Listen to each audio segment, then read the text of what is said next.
When I was a child, my folks had put me out on the porch. And on the porch, I had sat down. Eventually, there was this little black girl. Now, she was older than me. Maybe she was 11, 12, something along those ages. And she had went through the gate of my house, or whoever house I was at, and she told me to come on, that we had to go somewhere. And so I had went with her, and it looked as if we'd be going to church or something. You know, now I had not known this little black girl, but she seemed very friendly, and the fact that I was out there on the porch. And so, anyways, it was just me, and we had walked down to this white van, and we got inside. We got inside the van, and we had drove to somewhere. We had got inside. It looked like a church or something, but it just had like a cafeteria area. That was like the main area. And in there we had cookies and we had juice. And it was a bunch of white people. And I just remember them being real nice and very friendly. And then my memory is kind of scattered after that. All I just remember was being in this dark area with a circle of people in robes that covered their face, and they were chanting something. And that's all I remember. Okay. So I've known this for a while, but I know a lot of stuff about myself. And I've been trained to not talk about it because I've been trained that nobody ever believes me. That I just want attention. That I'm lying because I want to get people in trouble. I'm lying because I want people to be miserable. These are the things that have been told to me throughout the years, okay? So, my mother has tried to kill me several times since that, according to my memory. She tried to kill me by telling me, we went to the grocery store, and she told me to go back into the car and sit in the car. So I went back in the car and I sat in the car. And it had been a while until she had got back. And instead of my brothers opening the door and piling in like they would, she had opened the door and she looked at me, I guess to see if I was still alive or not, and I was. And by the grace of God, by Holy Spirit telling me, don't wipe the sweat off of your face, And I had looked back in retrospect and realized that if I had wiped the sweat off, I would have been dead. But I didn't wipe the sweat off. I just kept the sweat on me. So that way, I could, I guess, maintain a good body temperature. I'm not sure. But anyways, she tried to get me again at the swimming pool. She told me, do you want to learn how to swim? Yes, sure, I want to learn how to swim. She had took me to the deep end of the pool. This is all in Lubbock. Took me to the deep end of the pool, and then she released me, and then she swam away. And so I just remember just going down. I just remember floating down, and I saw like a white light break through the water, and it was just small, and then it got bigger and bigger and bigger, and then it got black. And then I woke up, and I was on the pavement near the pool, and people was cussing out my mom, talking all this crazy stuff to my mom, and she just yanked me up, and we went back to the house, and we never talked about it again. And then she tried to kill me again whenever, at this point, anyways, she tried to kill me a couple times. And so I think back to whenever that day I had went to that church with those men, the white people, and it didn't seem like much to me. And then like you start to watch YouTube videos and see stuff online, and you're just like, maybe it was something going on. And so my belief is that I was probably dedicated to Satan. And I believe that my family allowed that to happen because there was no missing reports of me missing. I was the only one that went to that church or whatever it was. It looked like a church, like a cafeteria, but there was like no like pulpit or like place, like it was just a cafeteria, and then there was like a dark room. And so the fact that I was left outside on the porch, and then the black girl had came and she got me. We walked a little ways, and then we had got into a van. Nobody had reported me missing, none of that. I believe that my mother or somebody had did that to get a certain amount of money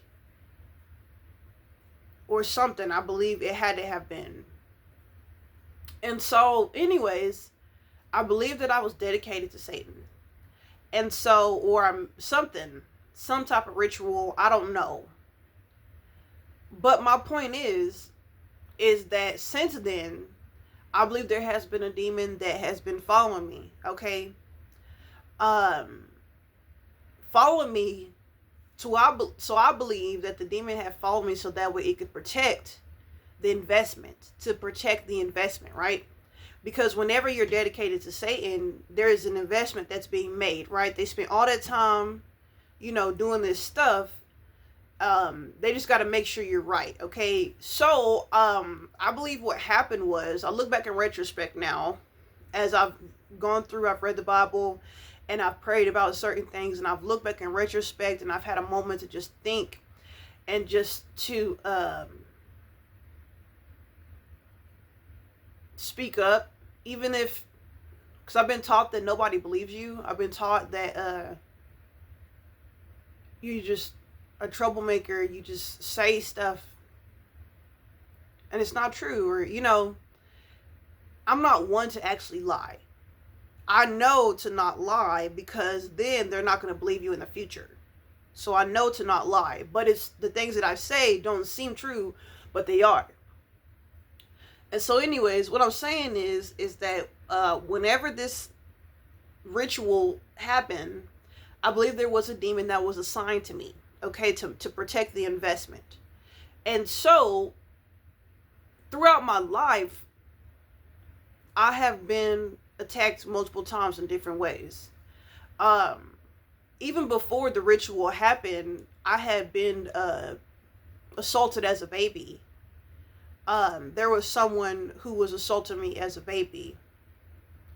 I remember my mom, she kind of made light of the situation, but she told me that one day she had came home and there was blood in my diaper, and that she took me to the doctor, and the doctor said that someone had like a finger or a pencil or something like that they had did that, and she said that they popped my cherry. That was her words verbatim. They popped your little cherry, and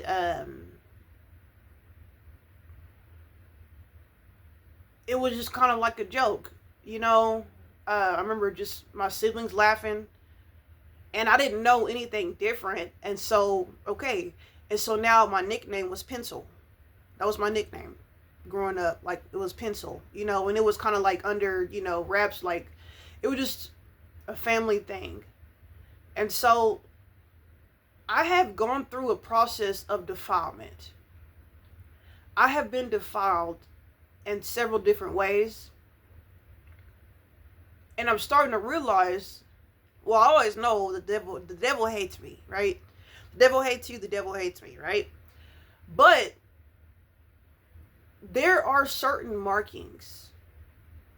There are certain markings on certain individuals, especially if God is having plans for your life, right? There's going to be markings, I guess, in the spirit realm. I don't know. But I believe that's the reason why I was attacked is because I had maybe like certain markings. Anyways,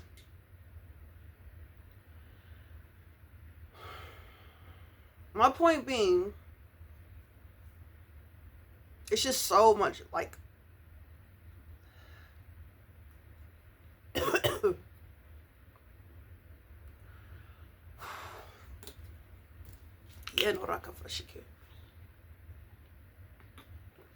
It's just like so much resistance.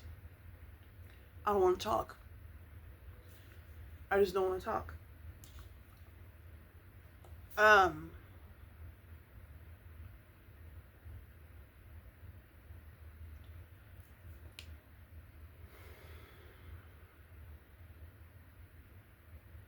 It's very hard to speak out whenever it's quiet, because you're expecting someone to tell you to stop. That's not true. That doesn't happen. And so it's just quiet, and it's just me and the camera. So I'm allowed to speak. I'm allowed to say what I have to say. And it doesn't matter if they believe you or not. You just need to do your part in telling the story. You just need to do your part in giving your testimony. And just silence the enemy in Jesus Christ's mighty name. Silence the enemy.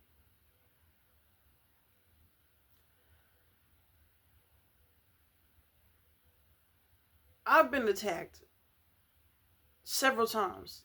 I've gone through several processes of defilement. Now, growing up, my mother was a single mom. And she was in sex trafficking. Okay, she was a stripper. And it's been told that she was also a prostitute. Now, she won't tell you that. But she dated a pimp. And she was a stripper. And she had a baby by the pimp. And it's word that she was a prostitute. So, my mom is known to not tell the truth.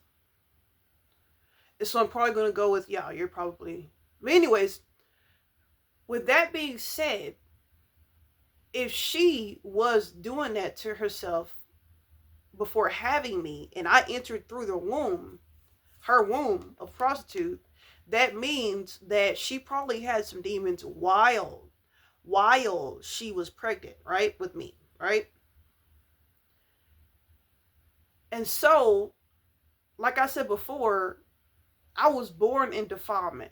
And people would try to rebuke me, oh, you're just a baby. No, no, no. I'm trying to tell you, I've been born in defilement and I've been attacked since birth. Because where I was born was defiled. And so the lust demons, the demons of rejection, the demons of hatred, of rape, of just all these things were automatically attached to me. And so think it not odd whenever I was assaulted as a baby. Think it not odd whenever my uncle, who had lived with us, who took care of us, remember my mom was at work, who did not have a boyfriend, who did not have a girlfriend. He was odd. He was older, never had a girlfriend. And he assaulted us. He had assaulted at least the three of us. And because I had been assaulted since birth, I didn't think it odd. I just thought it was a part of life. The crusty panties that my mom would make fun of me for was in fact an alarm, a red flag that something happened to me. Someone who had background in nursing, she's a CNA, who wanted to be a nurse.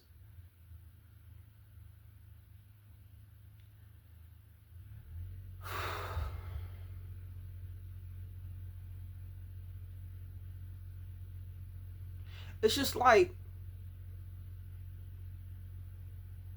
I don't owe nobody no loyalty. I don't owe you my silence. I don't owe you nothing but to love you. Love is patient. Love is kind. And you know what? Love rejoices whenever truth is being told. And love doesn't like liars.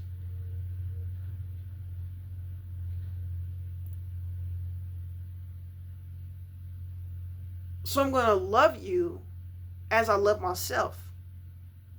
And I'm going to rejoice in the truth. And I need to keep talking. I need to keep using this. It's like a muscle. Because if not, I'll just shut down. And I mean, I tell you, it's just going to destroy me. This defilement is going to just destroy me.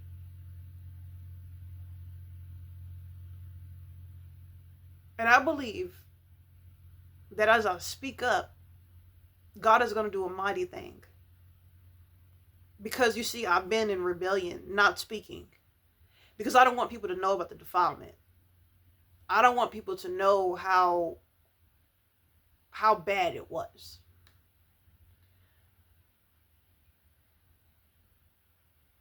But there's that little girl who's not able to grow up because nobody told her story. Nobody spoke up for her. And so whenever I'm triggered, I go back to that little girl. And that little girl's angry. And the little girl is defiled. And so a lot of us were wondering why we regress back. We go this way, we go that way. We're moving forward and then we fall back. It's because there's pieces of us that hasn't grown properly. Certain things haven't been addressed properly. Certain things we're not allowing anybody in there. They healed by the blood of the Lamb, the word of the testimony, and they loved not their lives even until death.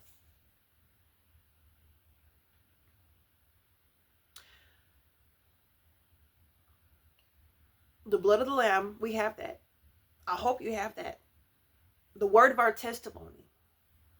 They overcame by the blood of the Lamb and the word of their testimony. And they loved not their lives. So I'm going to keep talking. And I just don't care if you don't believe me. Because I'm not going to sit up here and lie and also claim to be God's child.